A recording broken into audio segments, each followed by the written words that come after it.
Good afternoon, everyone, and welcome to Slow Art Friday. And apparently the music wants to continue to play. My name is Christy McMillan. I'm the Director of Learning and Engagement here at the Asheville Art Museum, and I am joined by one of our touring docents, Lynne Goldman, who will lead today's conversation. Each Friday at 12 p.m. while the museum is closed, docents will lead virtual, in-depth conversations about a few works in our collection or special exhibitions. The goal is simple: slow down, discover the joy of looking at art, and talk about the experience with others. For today's program, Lynne will lead us in an interactive conversation about 3 artworks in our collection. We'll spend about 15 minutes or so with each artwork. Lynne will allow us time to look at each work on our own, slowly, before leading a conversation about each one using questions. As participants, we encourage you to engage in dialogue with Lynne, myself, and each other throughout the hour. Just a few things to note before we get started. You noticed as you were getting logged in that microphones and video were muted by default. If you'd like to turn on your video during the conversation, you're welcome to do so at any time.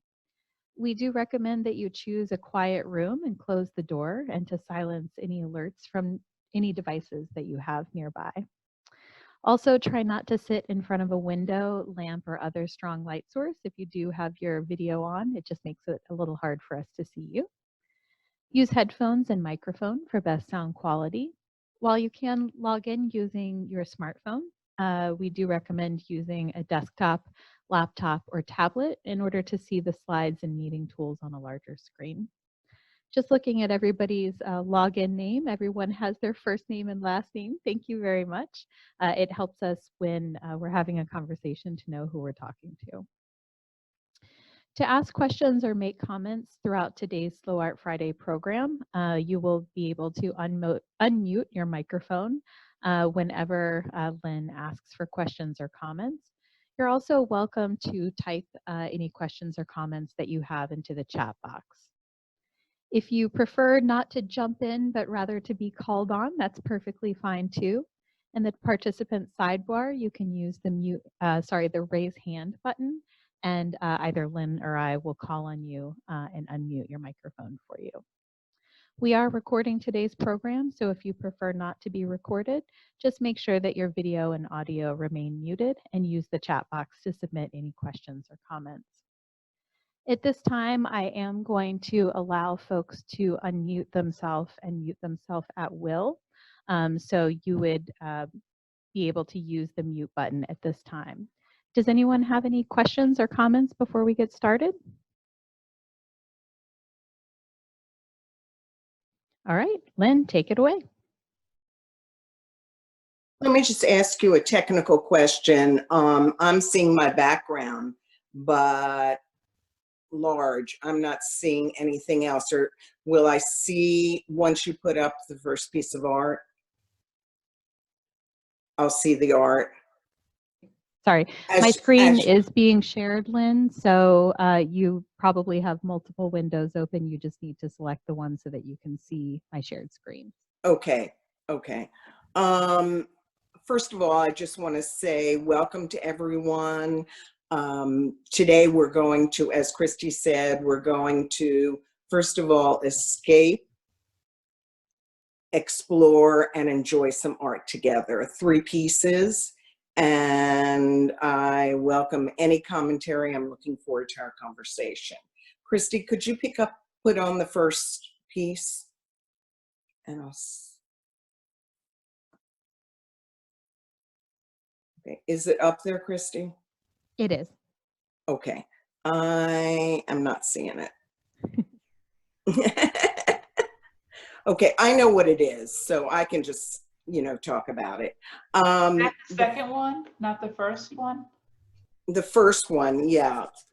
The first one is the drawing. 2 women standing. Yes. Okay. Thank you. Yeah. My first question would be to everyone, what do you see in this piece of artwork?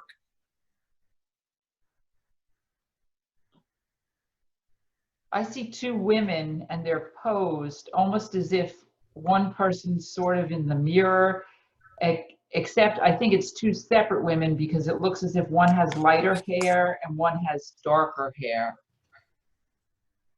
Okay. So you're seeing two separate women posed. What makes you say that they're posed? Well, I think the stance, or maybe it's two women at a cocktail party that are having a disagreement at each other. It is look like there's some sort of a story, but they're facing away from each other, and the one in the foreground seems to be scowling a little bit. Okay. Which leads me to say, what kind of narrative, or which narrative do you see from this drawing? Could you come up with a narrative for it?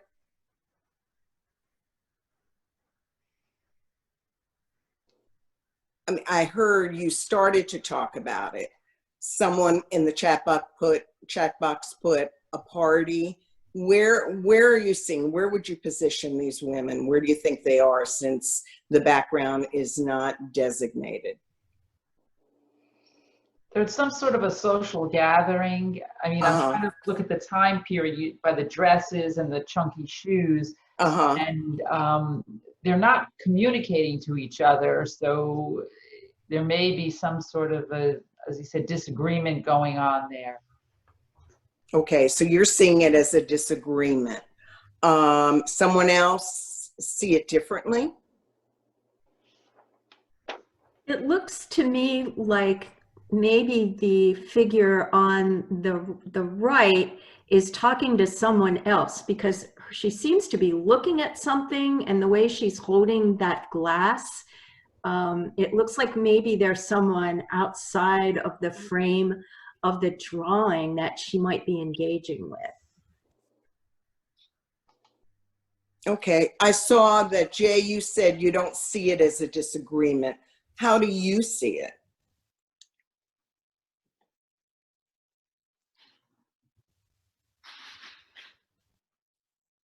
So someone said a party, someone said a disagreement. We're seeing them together somewhere. I don't see it as a disagreement either. I think that just following up on what Doris said, it's possible that the woman on the right, her attention was drawn by something. And I can even imagine that the two of them were facing the same direction, but then someone speaking or a noise or some action behind them drew her attention, and she turned to sort of pay attention to that. And that's why I see more movement than I do emotion. Okay, you see more movement than emotion. Okay. Yeah. Someone else see something else, or a similar story? I think they're lovers and they're holding hands and they're at a cocktail party. Ah, I like that. Yeah. Okay. And we talked about, what time period do you think that Isabel Bishop is portraying here? From the hairstyles and the shoes and their clothes, it looks like 40s to me. Okay. What are your thoughts about the composition of this? Having the two women standing there with not much else in the background. It really focuses on the two of them, and that's interesting to me. That, and at first I thought it was a mirror image. We're seeing the back. I mean, I think the back of the one's dress is different different than the other one's dress, and maybe the shoe heels are a little different. But I like that it's very simple, and yet it causes you to sort of wonder about the positioning and your own perception of what's happening. Mm-hmm. It's Mm-hmm. not as simple as it first seems, I guess. And with more background, I think it might distract from all of those questions. Okay. So with less background, it's more of a focus on just the two women. It is almost open to your imagination. If the woman wasn't turned and they were both originally initially looking at something together, what is that something? Is it out a window? Is it a museum? What could it be?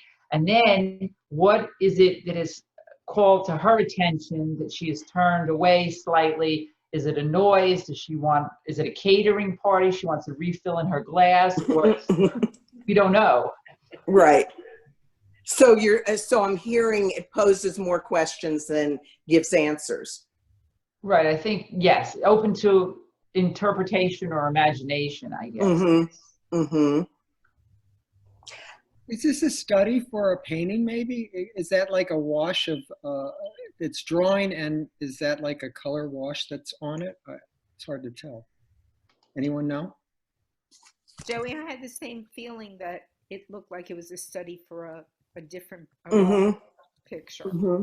a study of those two individuals. Okay. Do you think the drawing would have the same effect if it had the background filled in? Not at all. I think that would distract from these two figures, and I don't necessarily see a disagreement.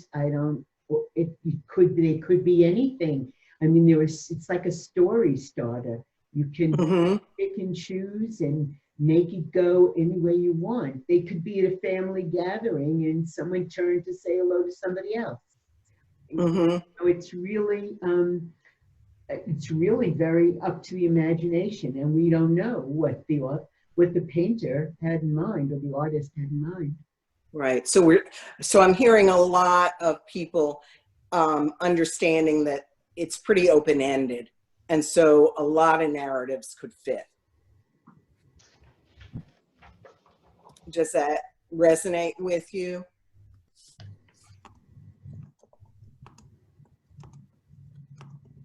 Christy, could you go ahead? No, please go ahead. It does with me, and which makes me wonder why the artist did that. I can see if it's a study for a larger painting, he would just sketch out. Sorry. He would just, or she would sketch out the figures. If it's not a study, or even if it is a study for a painting, the fact that it's ambiguous makes me wonder what the artist was doing. Was the artist trying to play with the ideas that ambiguity and open-endedness sort of brings up in viewers? Mm-hmm. Or was there something else that the artist was trying to portray, some kind of emotion? Like Joey said, these are two lovers, and I mean, if the artist were here, I would want to ask, what are you getting at here? Right. Okay. You would want to know what the artist's story about the artwork is. Not story. I don't know that there is a story. Okay. But intentions, what the artist's interests were. Okay. Yeah. Okay. Christy, could you put up the information slide? Okay. So we see that that it was, and I'll say this up front. I thought I had this working. I'm seeing myself with my background. I'm not, which is fine, but I'm not seeing. So if I ask, is something's up there on the screen, that's the reason. I'll work this out later with you, Christy. But you see that this is Isabel Bishop, who was an artist and printmaker and painter. She was born in 1902, so the early part of the 1900s. and she's just saying 2 women standing. And it's also a small piece. It's 7 by 4 inches. So it's neat. It's nice to see it, you know, larger so we could see the details, but not much, you know, information about it. So it's wonderful thing about many artworks. It leaves a lot up for the imagination. Does anybody else have any comments, questions about this piece of art? I would make a comment. Can you hear me? Yeah, I can hear you, Mark. Okay, oh, good. Nobody's commented on the woman on the right. It almost looks like she has a frown opposed to a smile, and looks like she's totally bored with whatever the other woman is interested in. I mean, it assumed to me looked like they were in a museum, and the woman on the left is looking at an artwork, and the woman on the right has no interest in the woman or what the woman's looking at, and it's almost like a scowl, and she's looking for somebody else to talk to or something else that might interest her. They're standing awfully close for that, aren't they? Yeah, well, that's the point. COVID times. Yeah, it probably wouldn't be, but you know, again, the beauty part, I think, of this artwork is that there are so many different stories, narratives, understandings about what's going on in this. And I didn't find anything about it being an artist study for a future painting. So I think this ink and ink wash is a standalone piece that she created. Christy, can we see the second piece? Okay. Why don't you take a minute or so to look at this?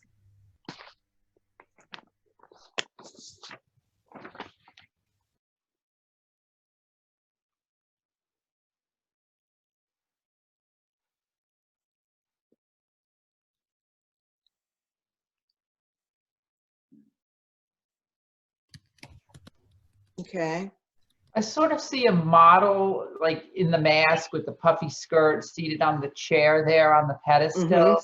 And it looks like a number of art students with easels painting the model, but I don't see necessarily an instructor. And it's kind of avant-garde because based on the outfit and the mask and the fancy slippers and off-the-shoulder dress. Okay. Someone else? Well, I don't see it that way. I see an instructor standing in the far corner to the right in the back. That's how I saw it.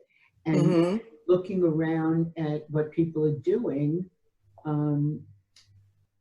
I just think of it as an art class, and teaching.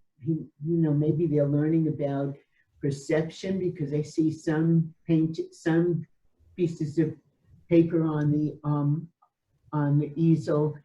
Some on the left, there's lines across their canvas paper, trying to get perception. And so I think this is sort of like not a very beginner class, but certainly not a very advanced class.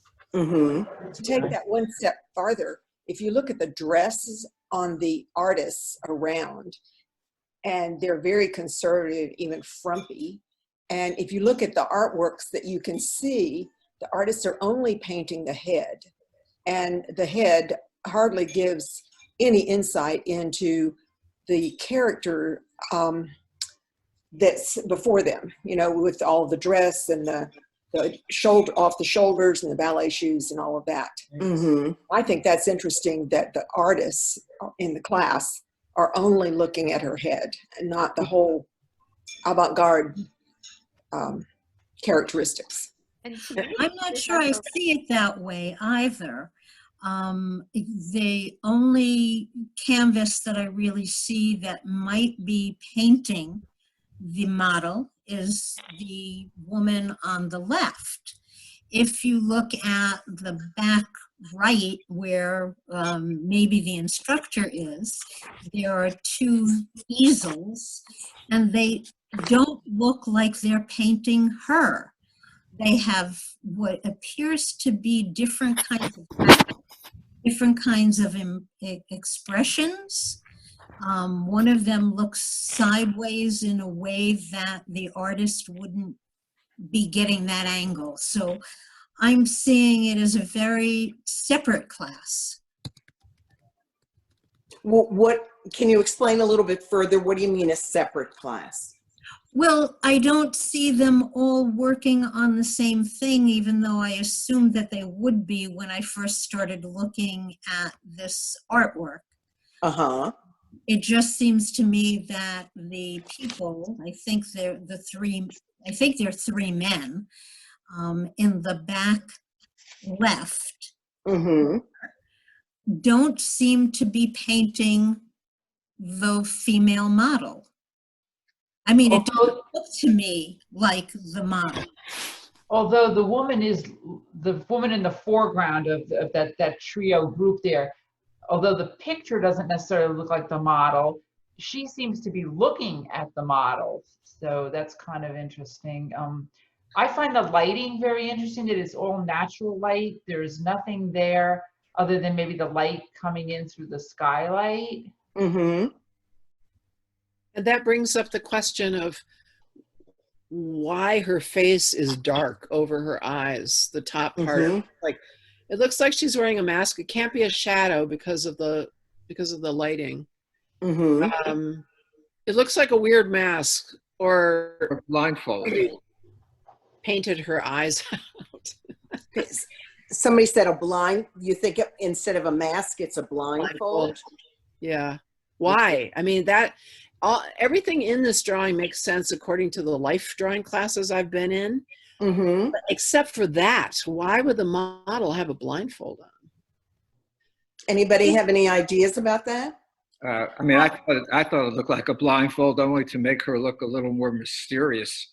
And she certainly did. The other thing I thought was interesting, that everyone other than the model, they're all bunched off onto the right side, and all the ones and most of the artists do look kind of frumpy with these capes that they're wearing, and yet the woman on the left is not wearing one.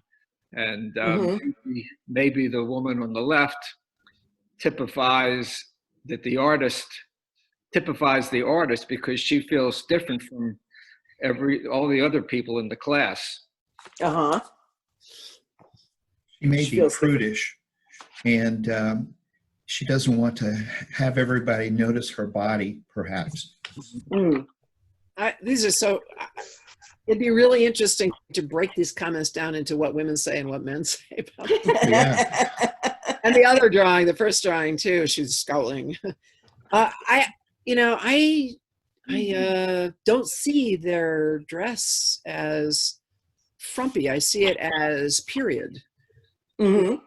I don't know exactly what period, but I remember that women did wear blousy tops with like those sailor boots. 1918. It says 1918 at the bottom of the painting. Okay. So this is a style, a fashion, not. And people didn't use electricity the way we use it today. Right. They had it at all.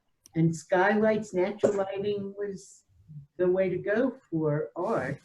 Yeah. So I don't see Artists about it.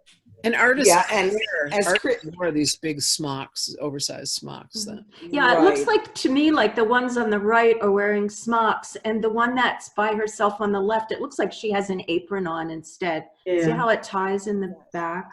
Right. I have a question for the time period. Is this technique of like cross hatching? It seems a little innovative. I'm not that familiar with art history, but just the way it's made. Most of the picture is cross hatches to get the effect that she's trying to get. Mm-hmm. I'm not sure about that. Can anybody comment on that? Is it a technique of that period? Now that we see that it's 1918? Technique of teaching art. to get perspective, to put things in size perspective. You know, Mm-hmm. the head, and you know, how much of the model are you trying to draw, and just having a perspective. I don't see that as unusual. And Okay. you know, medieval art, there was perspective lines drawn too. So It's more the cross hatching. It's like kind of modern to me, very modern. That Jay, technique.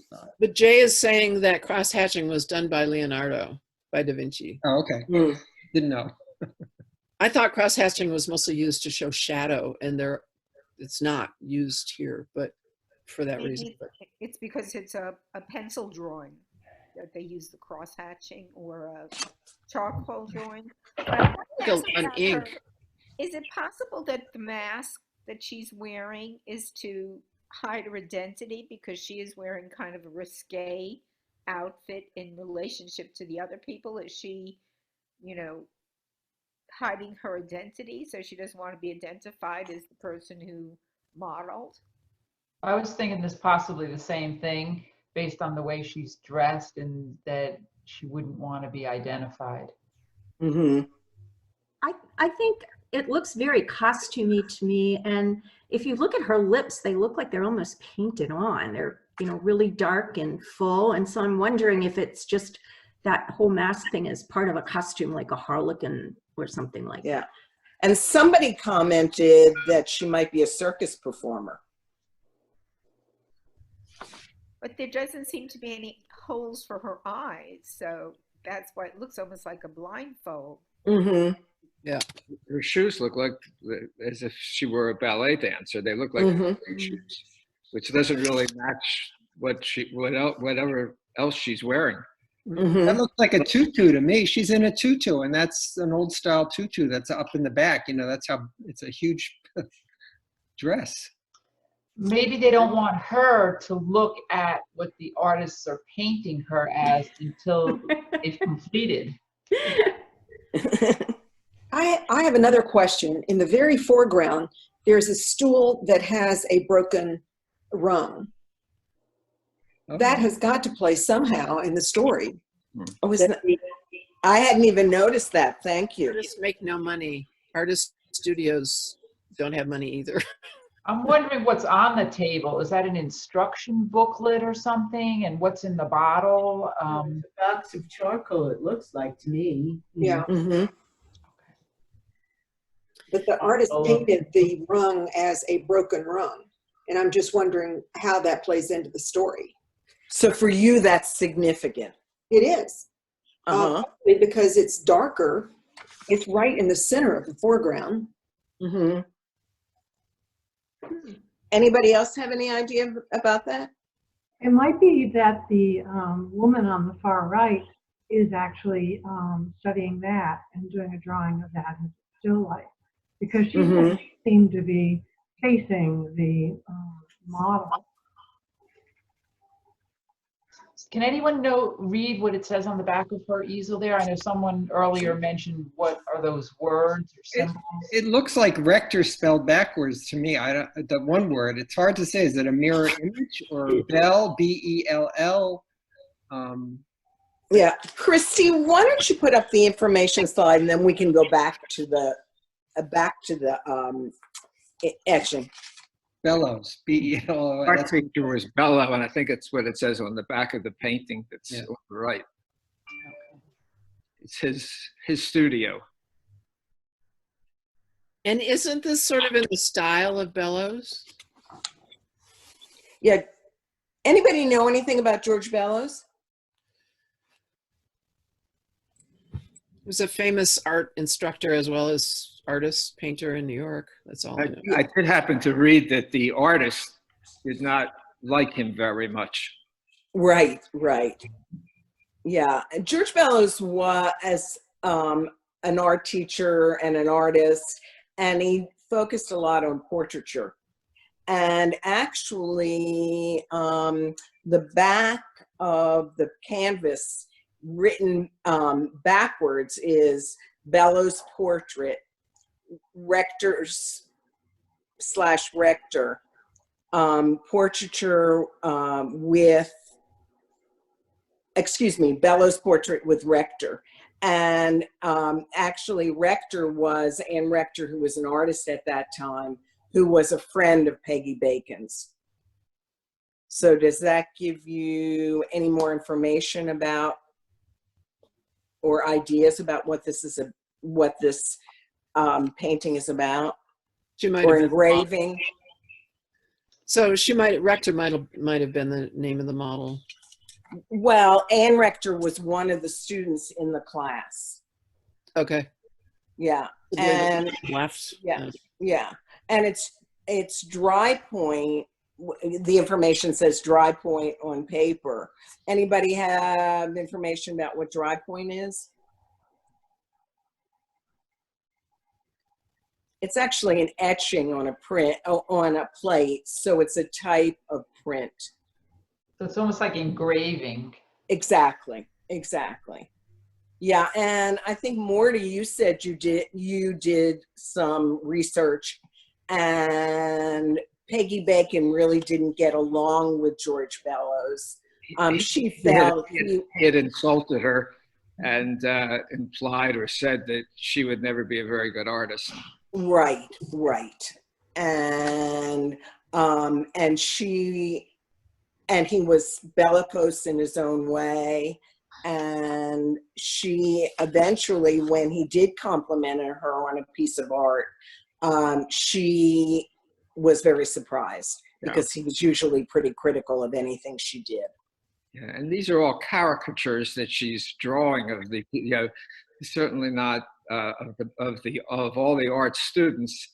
I think her depiction of them is not very favorable. She apparently didn't like the instructor, and maybe wasn't very fond of the other students either. Okay. I have a question. Why is that the print in a mirror image? It's like why would someone print that backward on the backside of that canvas? Or am I just am I getting confused here? Is she looking in a mirror and sketching this out from the mirror's reflection of what the artist has seen? Because everything's printed backwards. Bellows is. Yeah, you're talking about what's printed on the back of the canvas on the right. It's like a mirror, what you would see in the mirror, not. Right. Any ideas about that?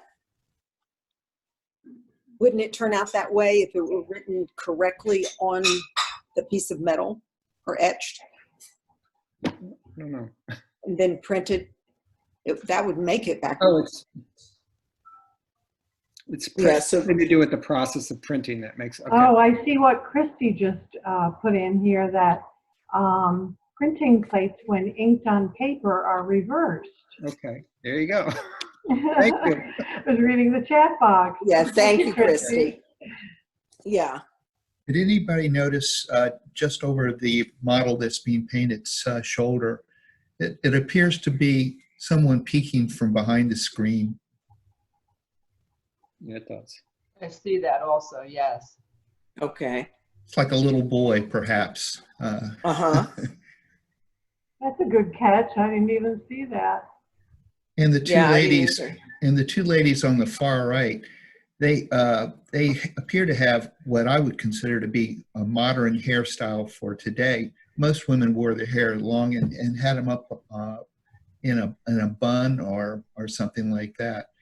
Well, isn't that the time they started bobbing their hair, and that was supposed to be considered like very risque to cut your hair in a bob, like those chin length styles around that time? They were artists after all. That's right. What were those dancers in that day? I forget what they were called. Not can dancers. No, not can. Gosh. Prima donnas? No. They wore really drapey dresses. Oh, the flappers? Flappers, yes. Yeah, that's the right. flapper era. 1918, yeah, right, probably right before and so that. they had those bobs, some of them, yeah. What I really like about this too, from just a purely design standpoint is the organic shapes that basically all of the figures have. Very, very rounded and kind of soft kind of shapes compared with all of the lines, the stools, the easels, the window pane. And I find that very interesting, that contrast. Mm-hmm.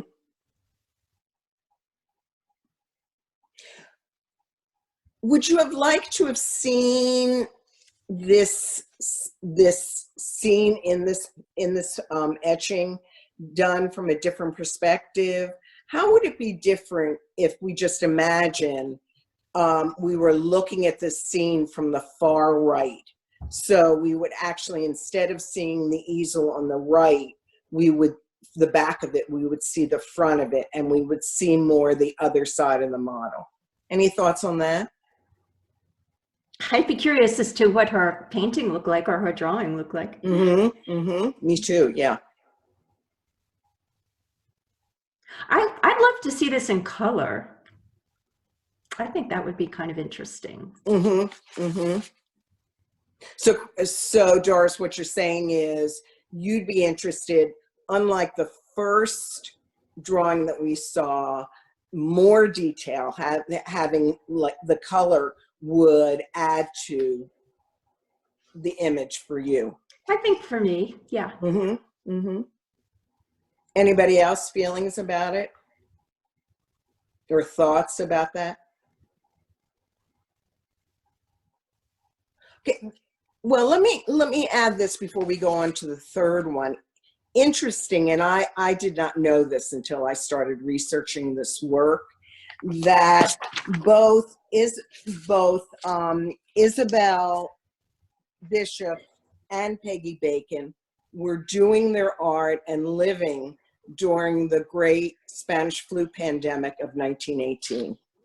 So I just thought that was kind of interesting, coincidental, but interesting, an interesting fact about both of them. And working in New York City. Is there anything in either one of these pieces of art that would reflect that time as far as it being during the Spanish flu pandemic?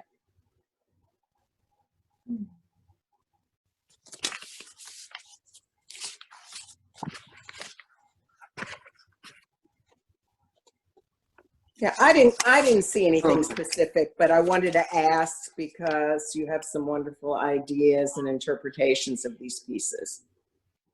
So, anybody else? Go ahead. I wasn't. Yeah, I didn't see anything in it that's related to the flu epidemic in the 1918. But I just want to comment on the Yeah. The more I look at it, there's such a contrast between the model and her risque clothing, and also everything in where she is it's all pure black and white.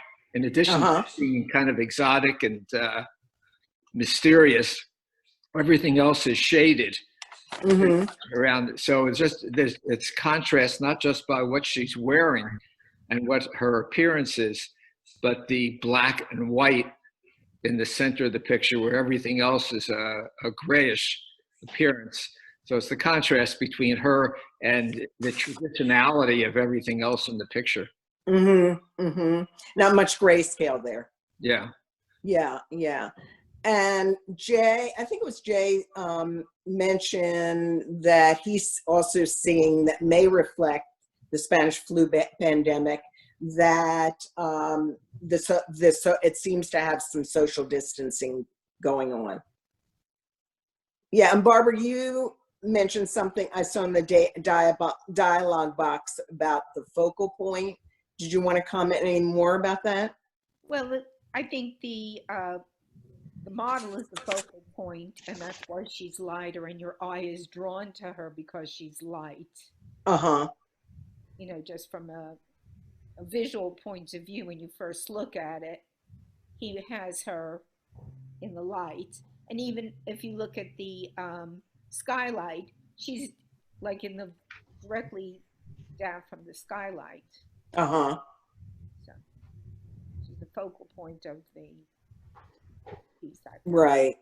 Yeah. And I'm hearing you say that the focal point, it emphasizes her being the focal point, being that there are the extremes of the black and the white without much grayscale. Any other thoughts about her eyes before we go on to the third piece about her eyes being covered? Really would like to know why. Yeah, me too. Me too. And that's where we make our own guesstimates about it. Yeah. The only other comment I have is the platform she's sitting on. I wonder if it folded back up into the wall like a Murphy bed, because it has supports on the front and not on the back. You know, it is an art studio, and he may have to sleep there. It could be a very short Murphy bed. Right. That's interesting. Yes, certainly, possibly. Okay, Christy, can we see the third piece?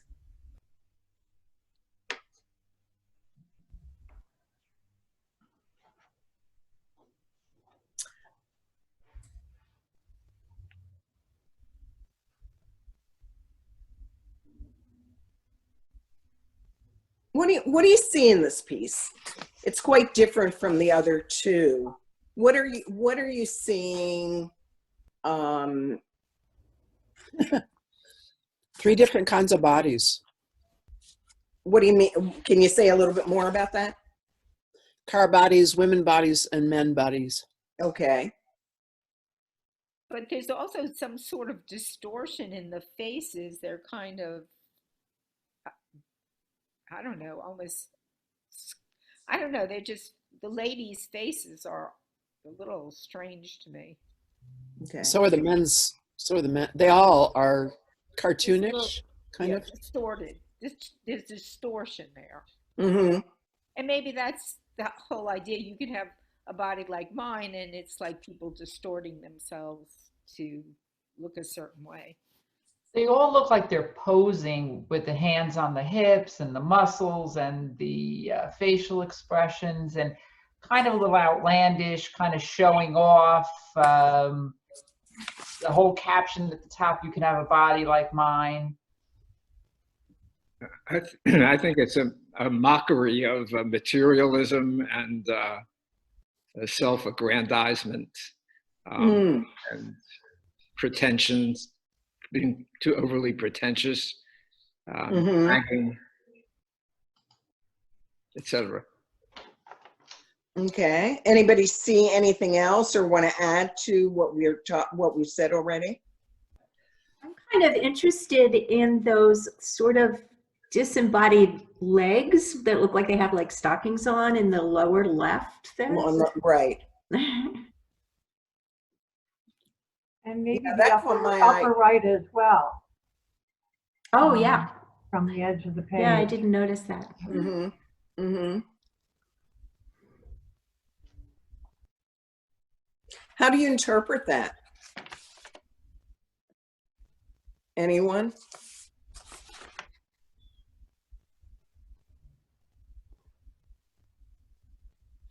I don't know enough about this time period. I'm not sure when it was done, but it certainly seems like social commentary. Mm-hmm. Yeah, very materialistic. Yeah, well, combined with you know, advertising and the big advertising boom and consumerism. Yeah.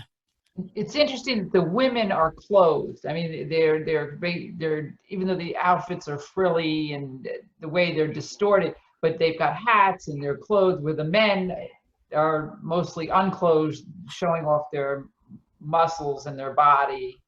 Mm-hmm. Maybe a comment about how women and men like to be portrayed. Well, it's about sex appeal too, because there is the woman's legs within their stockings, and then the car. So it's those might be male legs. What's that? Those might. We don't know if the legs with stockings are women's legs or men's legs. That's true. The woman in the lower right has one of those powder puff compacts, I guess with a mirror that she's not actually looking in, but she was Mhm. looking in. Yeah, yes. Looks like a makeup mirror. Yeah. Mhm. She's also a little cross-eyed.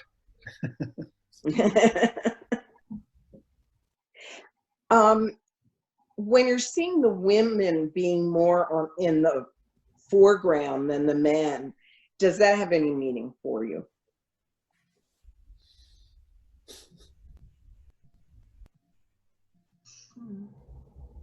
Yeah, and you can have a body like mine directed to, the men or the women? What do you think? Or the cars. Well, I would think, yeah, or the cars. I originally thought the men, because you can see their bodies and they look like, bodybuilders. I'm wondering if the woman in the long blue dress was a friend of the artist. And the only reason I say that, she doesn't seem to have outrageous, dimensions or whatnot. She seems to be straight up drawn and painted. Mm-hmm. No distortions. Do you think this depicts any special time period, or is it more just the idea, the theme of what's being portrayed here? I think it's Dresses look like the 1930s to me, maybe. I was gonna say late 1920s, early 1930s, and Yeah. and maybe it's supposed to be the men. You can have a body like mine. You can have a woman like mine. You can have a car like mine. I don't know. Yeah. But The those woman in cars the black, are the guy behind probably her, they're awfully 30s. Yeah, Christy, what did you say? That dialogue box disappeared. Anybody be able to date from the car models you were saying, Christy? Yeah, I think this is Micah. I think they're definitely from the 30s, the early 30s, the cars. Mm-hmm. And I wanted to ask, does anyone see, so the woman at the forefront in the black on the left, right at her knees is another pair of legs with stockings on. Mm-hmm. It almost looks as if it's coming from the man that's standing behind her. Yeah, I think that's intentional. That his other leg is a woman's leg with. Yeah, what do you mean you think it's intentional? Can you say a little bit more about that? Well, first of all, he's an artist. Everything he does is intentional when it comes to his art. Or right. It's kind of a dumb thing to say. But I think there is embedded ambiguity and questioning. And I think this is social commentary. And the gender confusion, the possibility that those legs are coming from the man standing behind the woman, I think it's just a suggestion. I think it's an interesting little bit of commentary about what society is about, or about different kinds of people and different kinds of bodies, and if it were having some fun. If the legs on the right were coming from his body, it would have to be connected to his knee, which really, then the person would have two knees. So I think he's purposely moved it away from where if that were, first of all, it's two legs, not one leg. Mm-hmm. So, I mean, it's anatomically incorrect, and I'm sure he did that on purpose. I don't know why. Mm-hmm. But it's obviously not attached to his leg. Yes. So you're seeing two legs on the left. Yeah, because I see not just one stocking leg. Yeah. Right. Yeah, because crossed at the ankle, it seems to me to be, a part of an imagination of another person behind there. Right. Christy, can you put up the information slide and then we'll go back to the piece of artwork?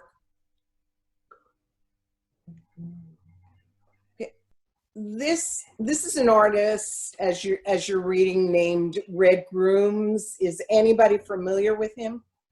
Yeah, No. a little bit. What can you share about him? Well, he loved theatrical stuff. I think he did work in illustration and commercial art. Yeah, he did. He designed theater sets for operas. Oh, I didn't know that. Okay. Well, he did a lot of his illustrations were caricatures, sometimes of famous people, or in art, in politics, in history, and he did a lot of caricatures. Yeah, and I don't know, in the 70s, I don't know if Red Grooms was influenced by or a part of the Imagists in Chicago in the 70s. Mm-hmm. But that was a group that used a lot of vernacular and sort of cartoon and pop images. And this, I think, would fit with, with that group and what they were doing. I'm not, I don't know what his direct connection was, if there was any. Well, if it was done in the 70s, and in all likelihood, maybe this were his memories. When he grew up in the 30s, maybe he was a teenager at that time.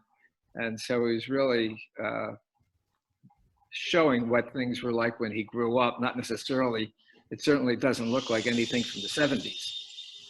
Right. Christy, did you put the piece of artwork back? Again, we go an hour and I'm not up there. Yes. Yeah. Okay, thanks, Christy. Yeah. So does that fit, knowing that he creates caricatures of oftentimes well-known people? We don't have to identify the people, but does that fit with this piece of artwork?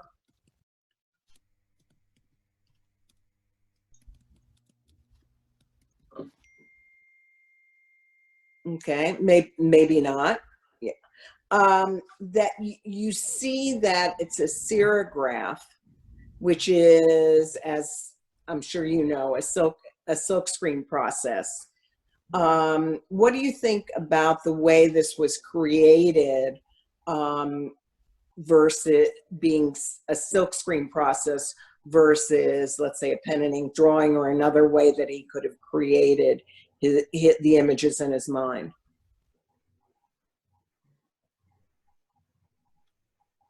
Any thoughts on that? Makes them look more alive, more vibrant. Yeah, the colors certainly are vibrant. Yeah. Where is the focal point for you?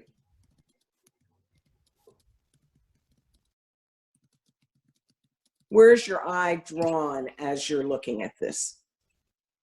My eye starts with the headline and the cars over to the woman in black, and then down to the woman in blue. And then the men are receding more in the background, as is the woman in the background there. I see that shape. I'm not sure there's supposed to be a focal point. It's kind of like if you're, again, it's maybe a satire on commercialism. If you go to Times Square, there's no focal point. Your eye is constantly moving all around. Right. As we are today, even just bombarded with advertisements everywhere. Yeah, and though he was born in Nashville, Tennessee, he, like the first two female artists, worked in New York. And so that certainly was around, not contemporaneously, but it was, still New York, with lots of continuous images being inputted all the time, certainly. Since the woman in the upper blue dress is drawn conventionally, doesn't seem to be comic in any way, do you think she's the one of wanting to have a body like those around her and possessions as well?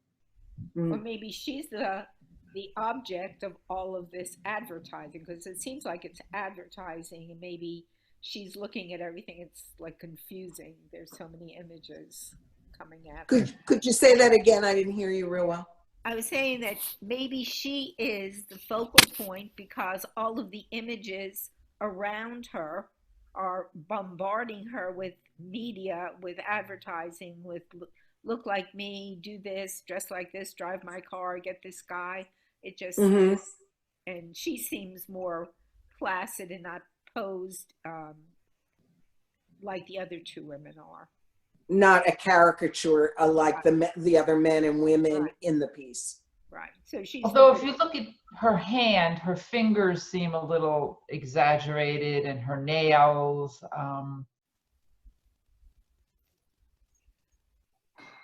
Even her mouth a little bit. So it seems like a caricature to you too. It does. Yeah. Yeah. And I'm using caricature, satire is certainly another way to describe it, right?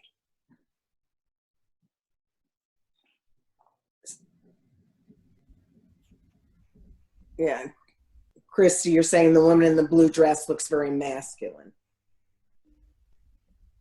The woman, the face of the woman in the lower right looks masculine to me because of the very sort of angular shapes to it. Yeah, overall, it just has a sense of superficiality, sort of. And the man in the back who's flexing his biceps, it just seems very self-centered, maybe, is a way to put it. What was the last word? Maybe self-centered. And I guess that's materialism and so forth. Okay. Yeah. Yeah, there's certainly a lot to look at and interpret in this piece of artwork. Does anybody have any closing comments or questions about this or any of the other pieces? I do. On this current piece, what's unusual to me is the woman in blue who looks like an actual figure, whereas everybody else is so distorted, and I think it's satirical. So I'm really curious about the woman in blue, and she doesn't look masculine to me at all. She looks very strong, and she looks really grounded, like maybe she's the only sane one there. I think the lighting, like the lady in the black, it doesn't look dark and depressing, even though she's all dressed mostly in black and minimal color. She still kind of stands out with the highlights, with the white, with the design of the shadowing and the lines in the dress. Yeah. Yeah, I think we can see this a lot of different ways. And I think in wrapping up, I think it's interesting that some of you saw the woman in blue as a major focal point, and she's certainly smaller than the other women, not as much of a caricature. So she's a focal point in that she's different from the other characters and even the way she's drawn compared to the cars. So to me, that was interesting. Yes. Well, as we wrap up today, I just want to say I thoroughly enjoyed this. Sorry for my techno not getting it exactly, but I think everything worked. And I've enjoyed it. I hope you all have too. And Christy, thanks a million. And all I want to say is stay safe, everybody. Lynn and everyone, since Christy doesn't have a microphone, she asked me to thank you all for participating today. I'm her spokesperson. And she also asked me to remind you that next Friday, for Slow Art Fridays, Hank Bovey, one of our touring docents, is going to be doing a selection of artworks and leading a discussion, and his theme is it art? Okay. Thanks, Doris. Appreciate it. Thank you, Lynn. Yeah. Thank you, Kathy. I appreciate you recognizing my two pups. Our babies. Thanks so much. Bye. Have a really good weekend, everybody. Thanks, Christy. Thank you so much. This was wonderful. Thank you.